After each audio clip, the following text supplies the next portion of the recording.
Magic, we're continuing with Rule 9. Hopefully we'll finish that today. The rule reads, condensation next ensues. The fire and waters meet. The form swells and grows. Let the magician set his form upon the proper path. Now the first part was a necessity for purity, and we covered that, and now we're into fundamental forms. We left off where DK was just going to talk about the left-hand path and some of the ingredients in it.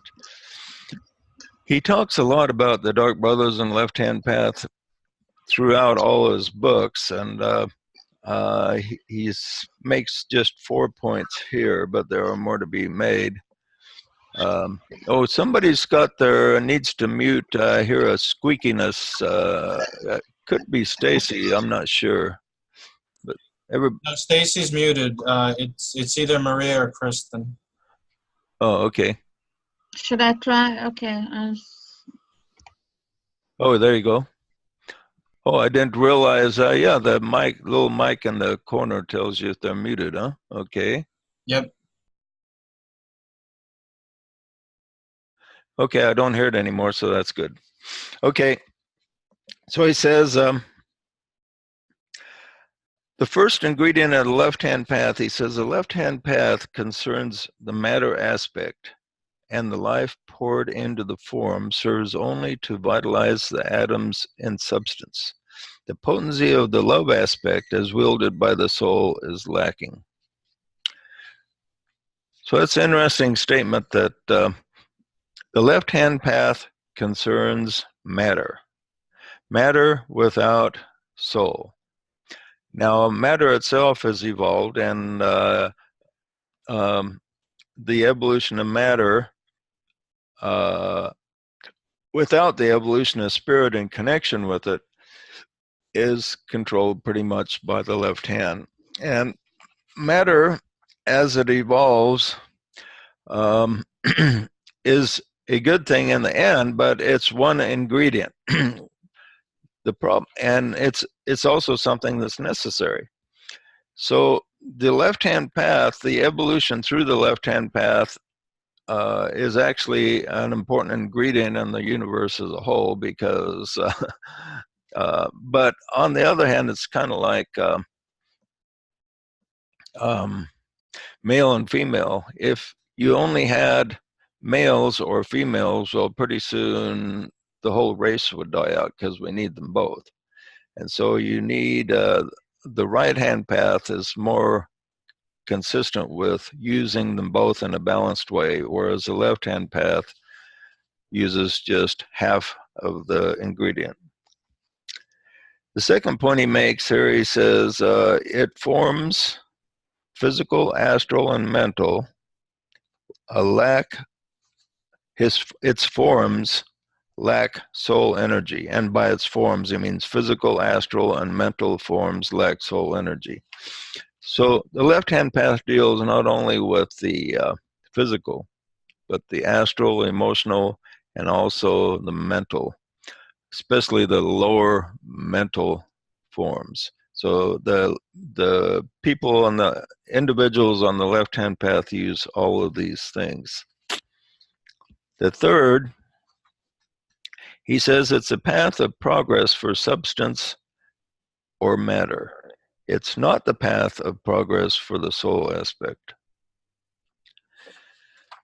So that's an interesting statement, that the left hand, the Dark Brothers actually are helping matter to evolve on its own level, but like I say, it's without the soul. So they work with forms and they create forms, and that's kind of helps matter to evolve up to a point, but it can only go so far without the soul energy.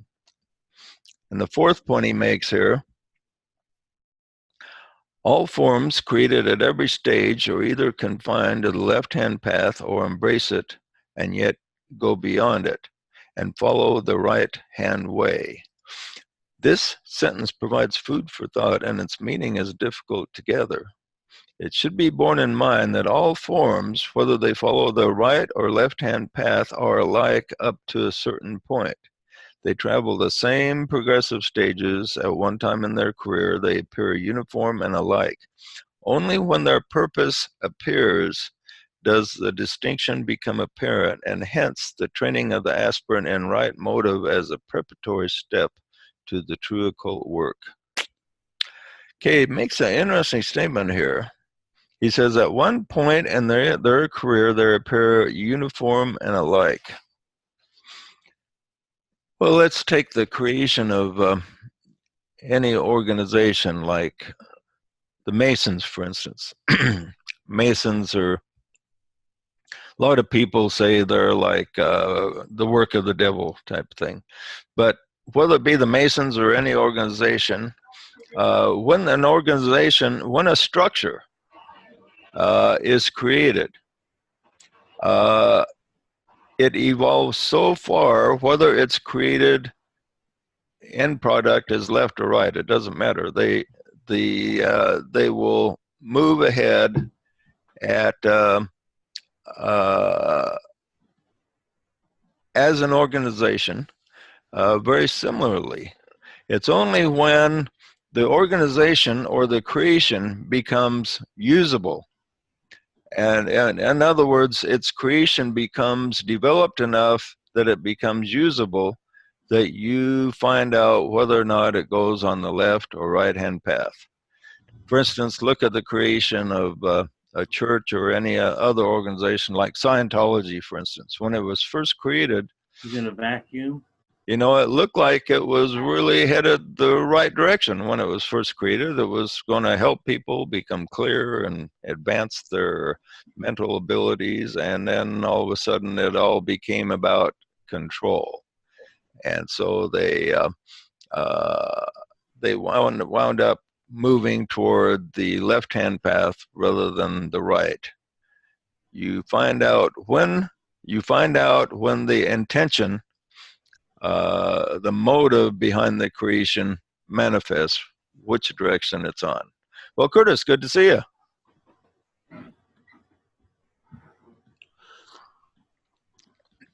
Long time no see. Okay.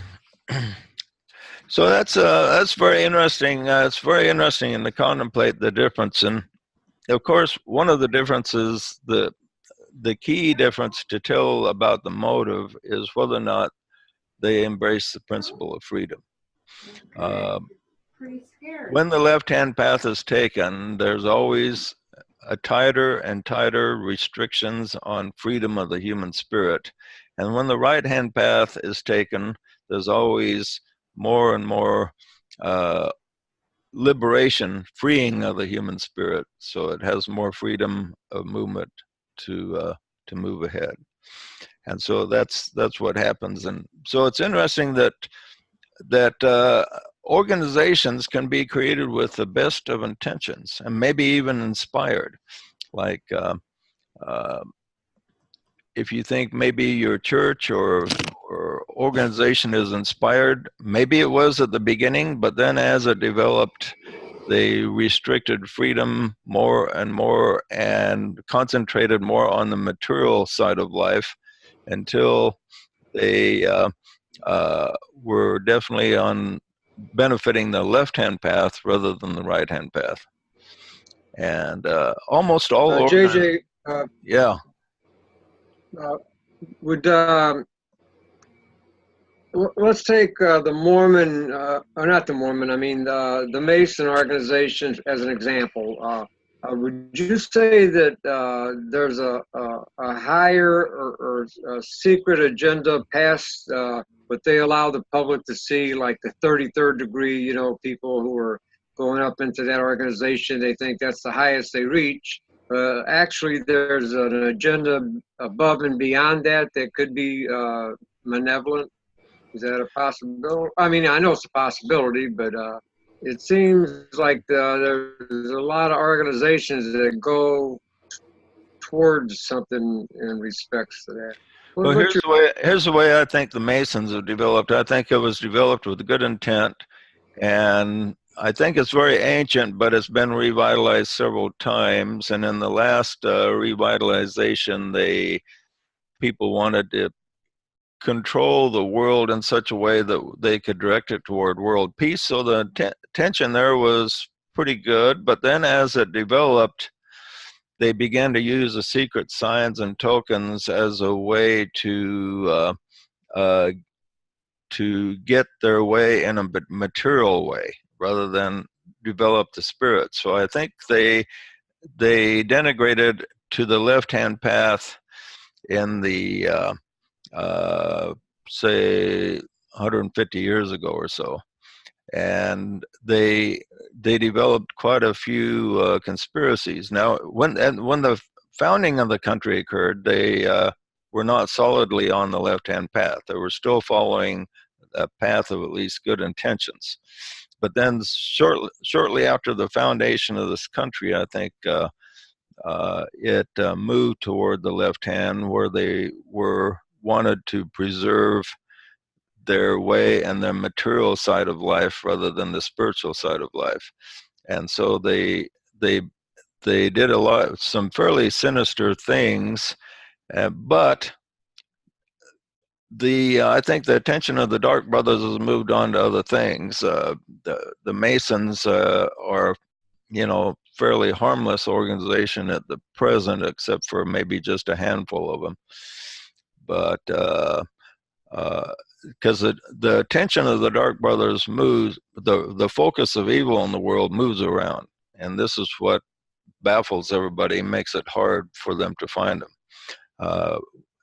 During Hitler's time, it was in Hitler's Germany was the focus of evil. Then after he was beat back, it became communist, the Soviet Union become the focus of evil. Then after they fell, then the Islamic threat to take over the world and establish the caliphate is, I believe, the focus of evil. And now I think we may be even shifting away from that to a new focus, where this strong political divide that we have is creating a focus of evil to take away human rights almost in every nation right now. And they're supporting the worst part of Islam instead of the best parts of Islam. And so it's kind of merging together. But the focus of evil keeps changing. The focus of evil was even the Christian church at one time, when they were burning the heretics at the stake. So the focus of evil changes. And so these various organizations are created with supposedly good intent, but even though they're created with a good intent, you don't really know how they're going to be used until they get to their full development. And then when they get to their full development, we'll find out if they're used by the forces of darkness or the forces of light. And an organization, of course, can be revitalized. Maybe it was once used by the forces of darkness, and it can be revitalized and then used by the forces of light later on when it's restructured somewhat. But okay, any other comments on that? There's some connection with Saturn, and all these things have a relationship to Saturn. And is Saturn is bad, or does Saturn things go bad? I don't know. Well, Saturn is the disciplinarian of the solar system, and because of that, it's if you have squares with Saturn in your astrological chart, it's almost read by some as being from the devil, so to speak. Matter of fact, some people in the past have called Saturn the devil and equated Saturn with Satan. But Saturn is really the disciplinarian. It sends out energies that discipline the individual. So if you have Saturn strong in your chart, if it's in a positive way, then the discipline is going to work out good. If it's a really negative, it shows that you're going to have a really rough time with the discipline before you can turn it to something good. So I have quite a bit of negative Saturn in my chart. I've had to overcome in my life several squares. And I have a Star of David on the positive side that I can use when I've overcome the squares of Saturn. So, which hopefully I'm approaching that part of my life right now. Okay, so all the rays and all the energies in the solar system are for ultimate good, but they don't seem that way as we're working through them. When you have a problem that'll make you grow, you don't like having the problem at the time. But then after you solve the problem and it's over, you wouldn't trade the experience for anything, because you realize you learned and you grew from that experience. And once you have growth, you won't trade that growth for anything. Okay, any other comments before we move on here? One. Yeah. You go ahead, Maria. Can I go first? Sure, go first. Thank you. Ladies first. Well, they call Saturn the severe teacher. And I was thinking about the Rose Cross. Is that because I followed the Rose Cross some years ago. Rosicrucians? Yes, the Rosicrucians. What are your feeling about that? Are they following the light, or are they also misleaded? Yeah, I think they've done a lot of good things in their past in preserving some ancient teachings, and their teachings on cycles I think was particularly good. I studied them, but they don't seem to be doing much at the present. It's one of these organizations that's kind of reached a plateau and they're kind of staying there. So I don't see them moving ahead in the light, but what they've done is worth checking out, I think. And some of their past authors were pretty good. I don't see any of their present people doing a lot. But I haven't kept a lot of track of them. Yeah. Their past brothers were Brotherhood of the Light. They're a good organization. They have a lot of positive. Yeah. You don't hear a lot about them, true, nowadays, and they don't recruit. You're drawn to them. Yeah, I read a number of their books when I read a number of their books when I was younger, and I enjoyed them and learned from them. And so they've got some good light there to check out, but there's nothing beats DK as far as I'm concerned if you really want to make use of your time in following the light. Okay, the next question to be asked, he says, is what is meant by occult work? Now, the word occult means hidden, and so one of the things that's kind of irritating about some of the fundamentalist Christians is anything that's occult they associate with the devil. So whereas occult, the word occult just means hidden, or so Jesus was very occult because he kept talking about the mysteries of the kingdom of heaven. And he says, he told his disciples, those people out there I can't give the mysteries to because they aren't ready, but I'm going to teach you some of the mysteries, he said to his basic apostles. So in other words, Jesus was being occult by he was hiding certain things from the masses, but revealing them to those who were ready to receive them. And that's a very occult thing to do. So if occult is from the devil, then Jesus was from the devil. But when he talks about occult work, though, he's kind of talking about work that is in the light. He associates the word occult with the higher mind. And so when he asks the question, what is meant by occult work, he's basically asking what is meant by work by the higher mind that is in the light, that sees what other people do not see. So that's kind of what he means by this question, from what I can tell. He says, true occult work involves this. Number one, the contacting of the plan. Now, how does an average seeker like contact the plan? How does he go about that? How about you, Stacy? How do you go about contacting the plan? Put you on the spot here. Yeah. I kind of foresee what a plan could be, and I just kind of follow the flow of what I believe to be a higher plan for humanity. That we're all servers, and as we serve in our capacity that we know of, this light compounds on us and gives us more knowledge and more pathway to follow. And we're all looking to go home to the Maker, you know. So if you keep that as the ultimate plan, and try to bring all your brothers and sisters with you by enlightening them, the ones that want it. Not everybody wants it, but the ones who do want it.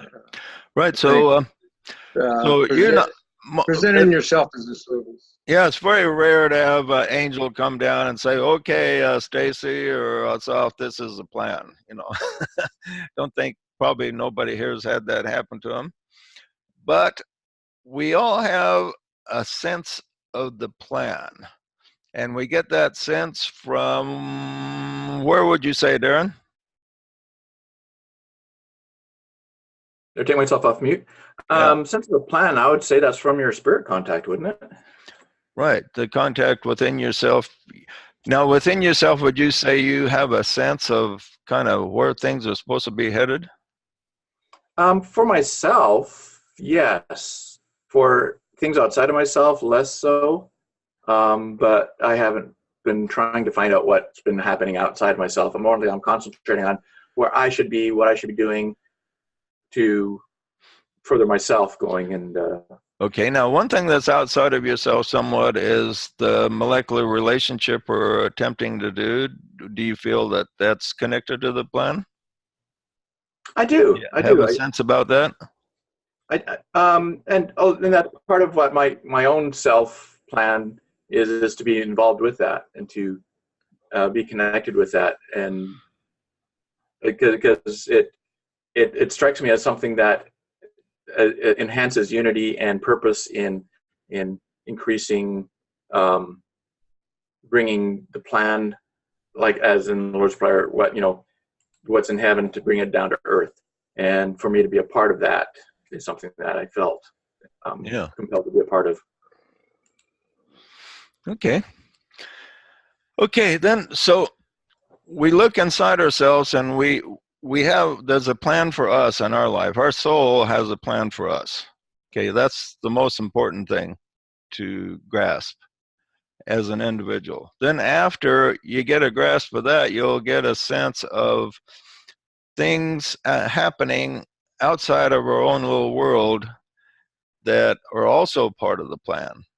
It may be something in an organization out there. It may be some movement out there. It may be something you can support that you feel is something that needs to happen here upon planet Earth.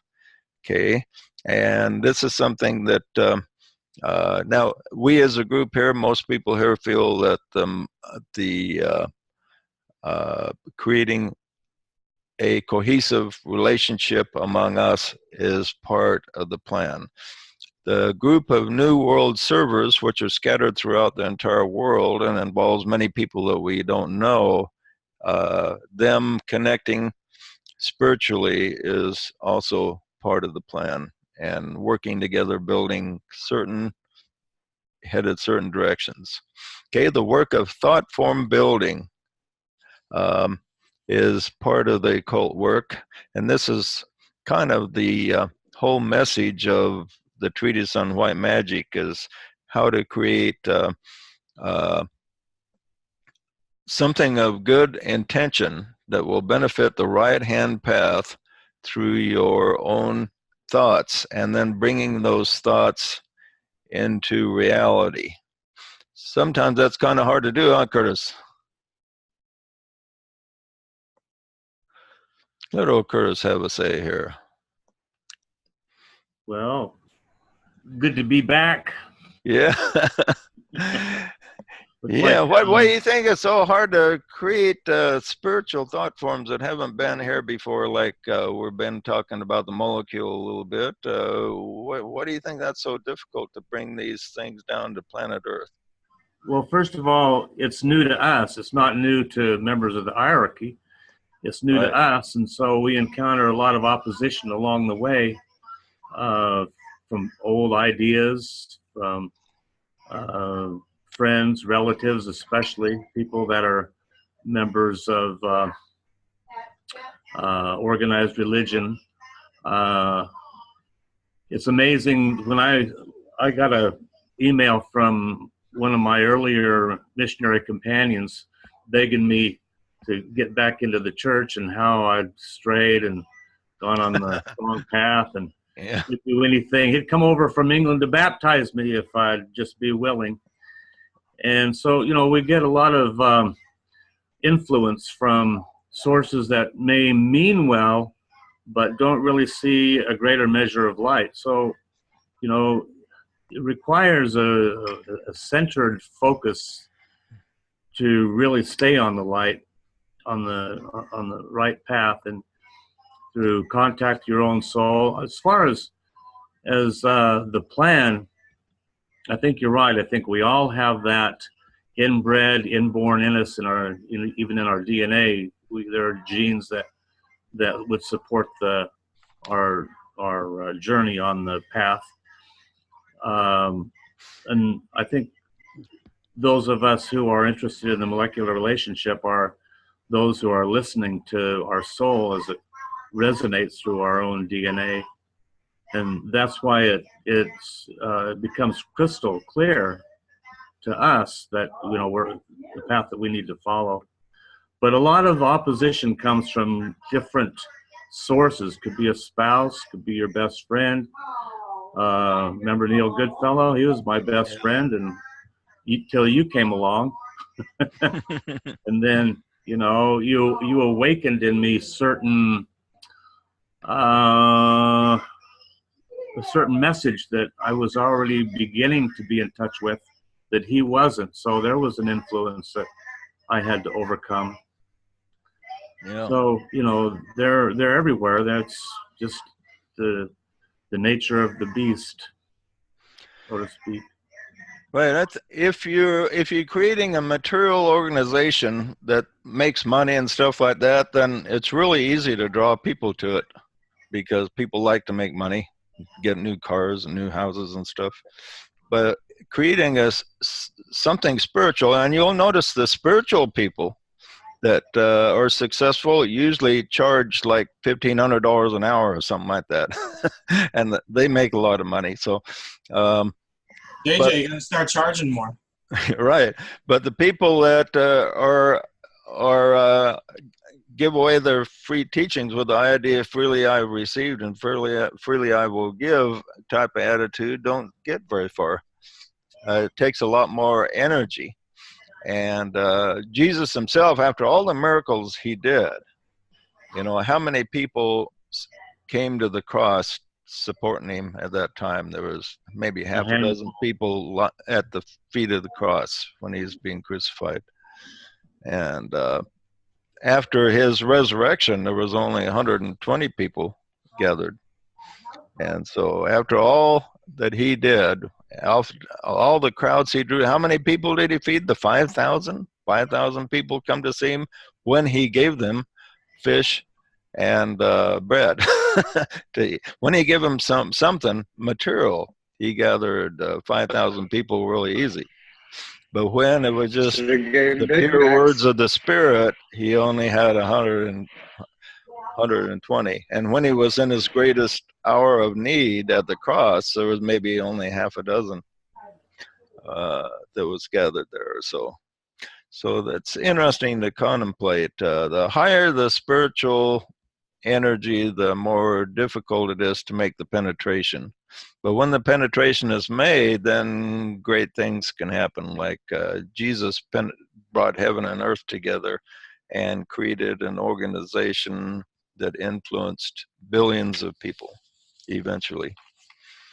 Okay, the fourth part of the occult work is making sure, he says, the thought form is directed to the right-hand path. So this will be important for us as we're creating an organization, is to make sure it gets directed to the right-hand path. It could, with the teachings we have, if it wound up being directed the wrong way toward the material side only, then it could be a powerful tool for the left-hand path to use, and we want to avoid that at all costs. He says a mistake of many creators is they get emotionally over-identify with their thought form and with their creation, or maybe with the organization they're a member of. For instance, say if a person is a Catholic, and they'll often identify, I am Catholic, and that's part of their identity, rather than seeing it as a tool that they use in their life. So we must not identify too strongly with our creations or creations of which we're participating in.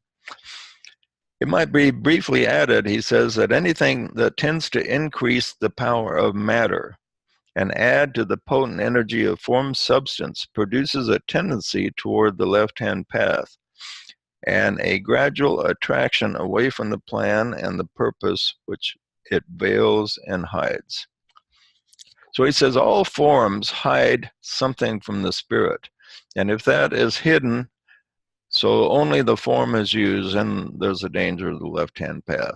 We must, the white magician must use all forms, see the spiritual value of the form, see the spirit within the form, and direct it towards spirit rather than just enhancing the power of matter itself. All work and all created thought forms, whether they materialize as an organization, a religion, a school of thought, a book, or a life, a work of any kind, which expresses spiritual ideals and lay the emphasis upon the life aspect, come under the category of white magic. They then form part of the stream of life which we call the right-hand path, because it leads humanity out of form into life, away from matter into consciousness. So he says the importance of laying our attention on the life aspect rather than the form, on consciousness rather than matter itself. How can we make sure this happens? And what happens to trick people into putting too much attention on the form rather than the spirit?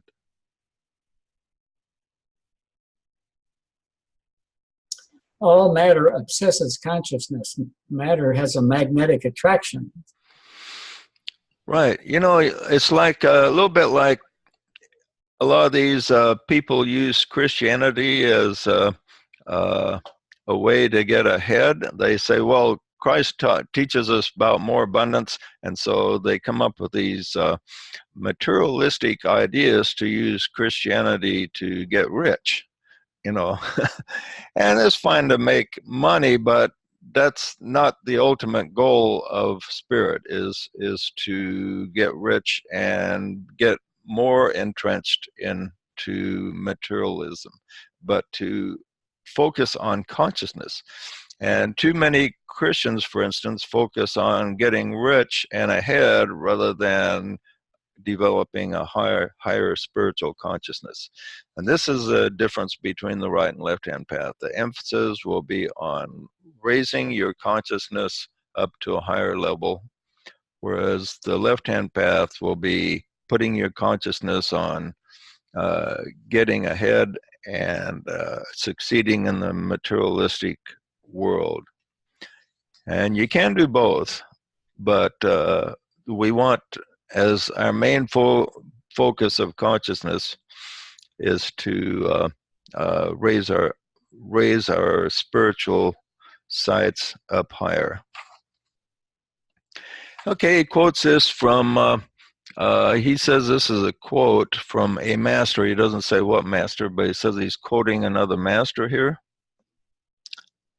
He says, "Only the sons of man know the distinction between the magic of the right and left-hand path." Okay, let me read that again. "Only the sons of man know the distinction between the magic of the right and left-hand ways, and when they have achieved, these two ways will disappear. When the sons of man know the distinction which exists between matter and substance, the lesson of this epoch will be grasped.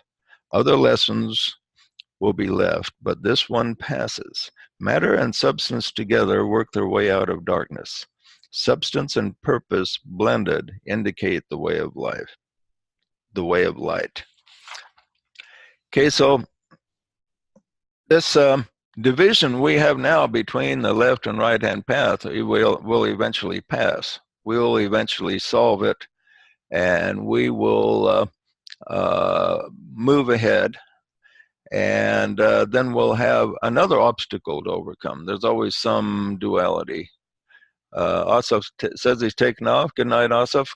Thanks for coming. And so it's interesting that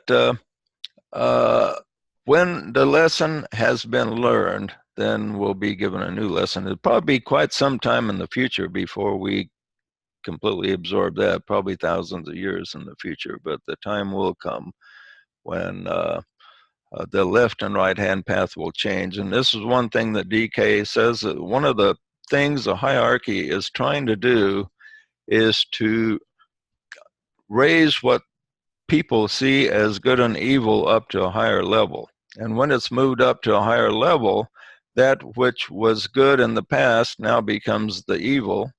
And that, so the evil is lifted up to a higher level. So where evil isn't as evil as it used to be, means that we're in a better situation than we were in the past. In the past, slavery was normal. Everybody thought, even the slaves were tricked into thinking that slavery was necessary. Most of them were tricked anyway. And so people just believed it was essential that slavery exists. And it was that way for thousands and thousands of years. And now all of a sudden, that which was the good has become the evil. It's really, we see it as very evil to now have slavery. But in the past, that wasn't so. In the past, it was acceptable, a necessary thing to exist. People felt that, and back in those days, and most of our history, they made slaves of all races. It wasn't just one race. It was all races that were conquered were subject to being slaves. So it was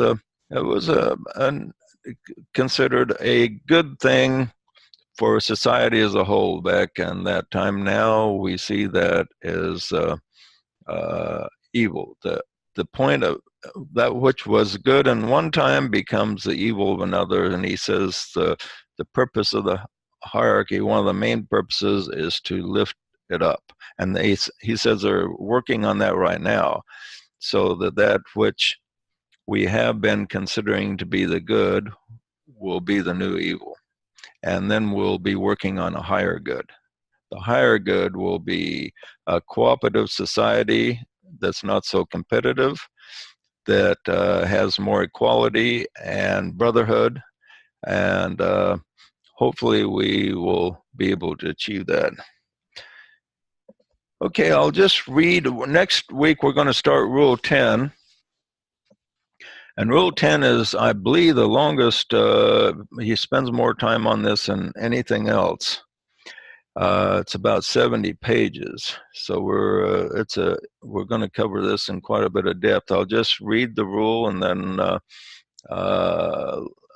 let it foment for next week. As the waters bathe the form created, they are absorbed and used. The form increases in its strength. Let the magician thus continue until the work suffices. Let the outer builders cease their labors then, and let the inner workers enter on their cycle. And we'll start out by talking about thought form building next week. Okay, so any questions or comments before we close and have our meditation? I was gonna mention earlier about Saturn. I heard somebody was saying like the god of Saturn had horns and stuff, and then later they appropriated that for the image of the devil. Is there some time in history where somebody portrayed the god of Saturn having horns? Well, it was in ancient Jewish time. Do you know about this, Rick? Were you going to say? Saturn is connected with Capricorn, and that's where the goat came in. So the goat, maybe the horns came from because a goat has horns and the goat represents Capricorn? Right. Possibly. In a nutshell, yeah. But there's an awful lot of things like the that are connected with Saturn and have been distorted. Where you have there's a circle disc, and then there's two wings that go around it. A lot of logos have that, and that's all connected with Saturn also. Okay. Yeah, you know, there's a lot of truth in Shakespeare's statement, nothing is good or evil save thinking makes it so. And so just like a couple thousand years ago, slavery was seen as a good thing for society because thinking made it so at that particular time. And now our thinking has changed. So now slavery is evil. And we want human freedom. Slavery is, some people kind of think slavery is marriage. My wife kind of thinks that at times. Well, a bad marriage can turn you into a slave just about. So good marriage kind of frees you up. I was thinking about organizations. Yeah. Thinking about how society. Okay. Can you tell me Well, good. about that? How shall we cut stay of society? Society. Okay. Sorry. Okay. Yeah. There's it's interesting though how thinking has such a strong impact on us. There's some things that's pretty much bad in any time in history. For instance, murder has always been associated with something bad, or thievery. But overall, there are a lot of things that applies to that. Thinking determines whether or not society views something as good or evil. Okay, we're going to end with saying the great invocation. We'll start out by saying the Om and clear out all negative energy.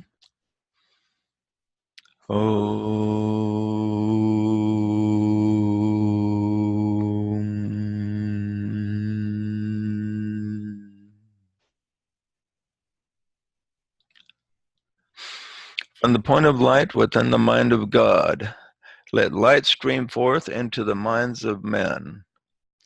Let light descend on earth.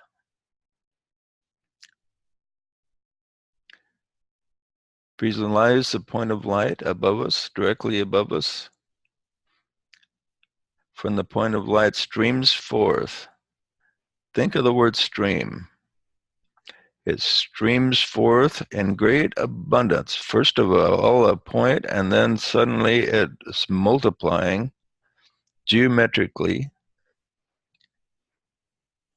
into a great light that illuminates the entire planet. And all the minds of humanity are affected.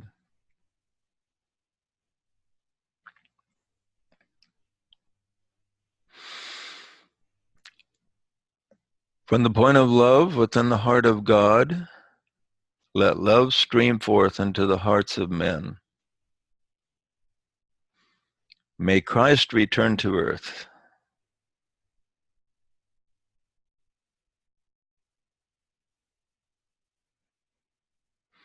The first part of the return is to have the Christ, the consciousness of Christ, return to us, enter in our own hearts.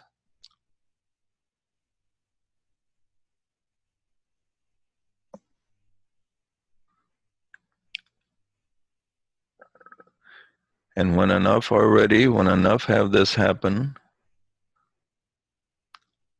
then the Christ himself will manifest in some way upon the planet.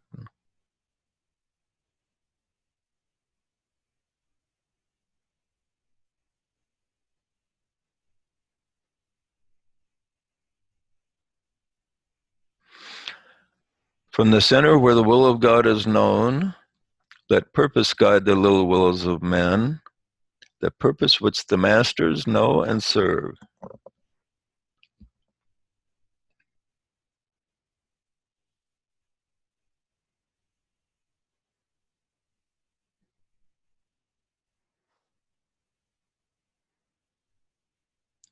Feel yourself being part of that will. You're an agent. You're an agent of the will connected with many others on the planet, moving forward to manifest the will of God on the earth.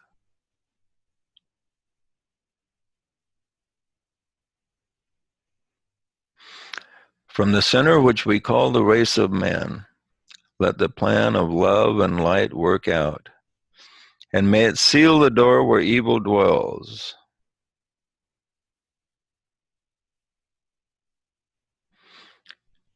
Visualize a door, and light and love and power are pushing on the door, sealing it, sealing in the darkness that is behind the door. The door is shutting and locking tight.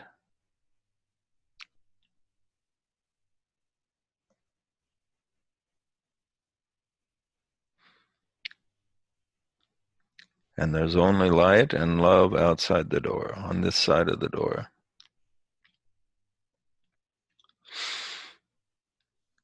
Let light and love and power restore the plan on earth.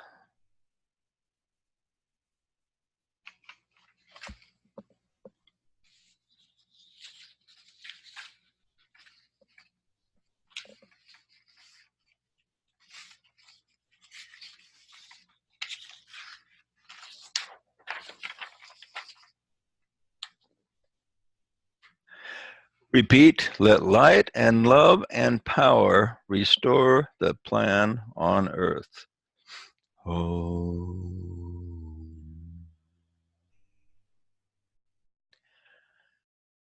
In connection with this, we'll also do the avatar synthesis invocation, which segues along with this. If you don't have it memorized, repeat after me when I state it. From the center where the will of God is known, let purpose guide the little wills of men.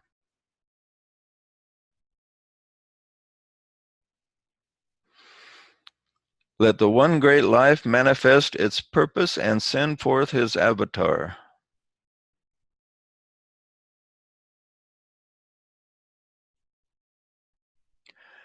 Let this master of purpose come forth and amplify our wills to synthesize them with his own.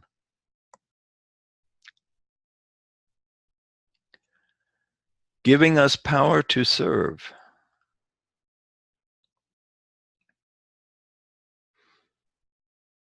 Let the avatar synthesis manifest to the group of which I am a part.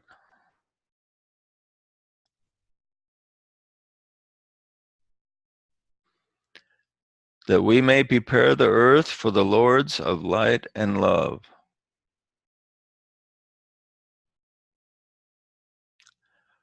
Let will and power and purpose manifest the Christ on earth. Repeat this last sentence again. Let will and power and purpose manifest the Christ on earth.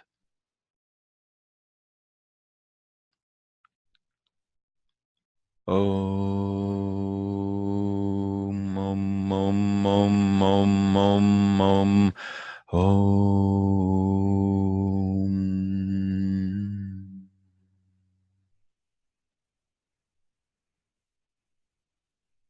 Just have a moment of silence.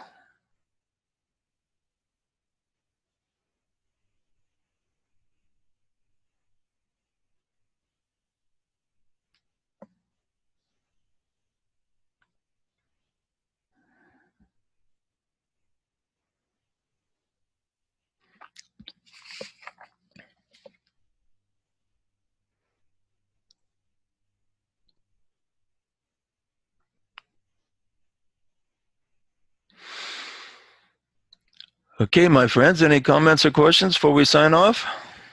That was really great, JJ. Oh, thank you. I wanted to mention that you were talking about don't let yourself become over-identified. In contemporary language, we call that being hung up. Yeah, that's probably true. Okay. Okay, Curtis, you got to come back next week. Can I say We'll something? see you next week. Oh, yeah, Maria? Yeah. Can you manage to put something so we can donate something for you, all the work that you're doing and all this gathering and Well, if anyone ever wants to donate, they can just send it through PayPal to my email address. Okay. If anyone ever wants to feel flush enough to donate. Okay. Also, Yeah. if people want to donate, We'll try to put it to good use. if you want to donate time, you could go and like JJ's YouTube videos and subscribe to his channel and all that. Yeah. Yeah, and for those of you who just want to help, just promote the work in the best way that you know how. Okay, we'll see you all next week. All being well, we'll be meeting at 10 p.m. Mountain Standard Time next week. So appreciate everybody being here. Thanks, JJ. Thank Good night. you so much. Everyone. Thanks, And good JJ. night, Bye, buddy. You have a Good to see powerful ya. week now. You betcha. Good night, everyone. Love you. Bye bye all. Bye. Life, light, and love, everybody.